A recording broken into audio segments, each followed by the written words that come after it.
So I was asked a really good question.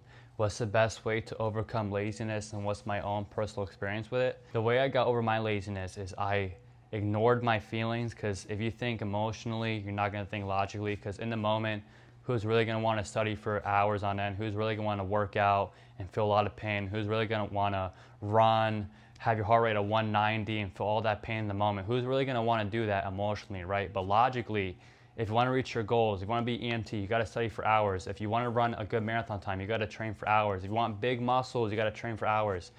And your emotions are going to kick in like, yo, I don't want to do this. Oh, this sucks. I can't do this. It hurts too bad.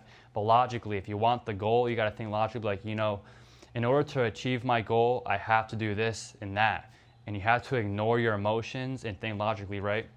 Think about it. The towers that you see in the world, the buildings, how are they built?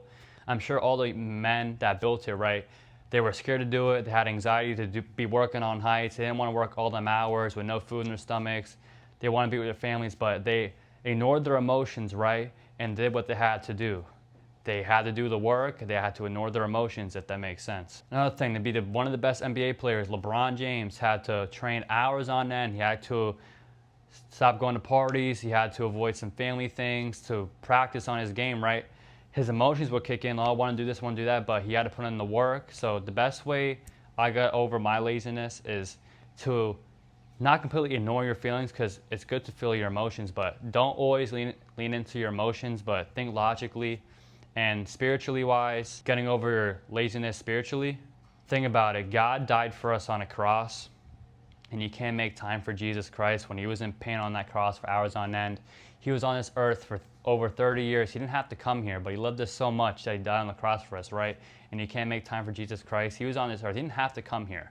He was all powerful in heaven, but he decided to humble himself on earth for us, and you can't make time for that. So you just got to think about it. If Jesus can do that for us, why can't we do the same for him? But best way to get over your laziness, don't think with your emotions. Don't crave into your emotions. Think logically. The same thing with sin. The reason why you might sin is because you think with your emotions, right? But you think logically, you won't go against God because you love God, right? But if you go putting yourself over God, prioritizing yourself over God, you're not thinking logically, because that's obviously a stupid decision. You're thinking emotionally, right? You're thinking like a narcissist. I want to be in front of God. That's an emotional decision. That's not logical. Because if it was logical, you wouldn't go against God, right? So I know that was a little long. Then hopefully it made sense to you. But yeah, God bless. I'll pray for you.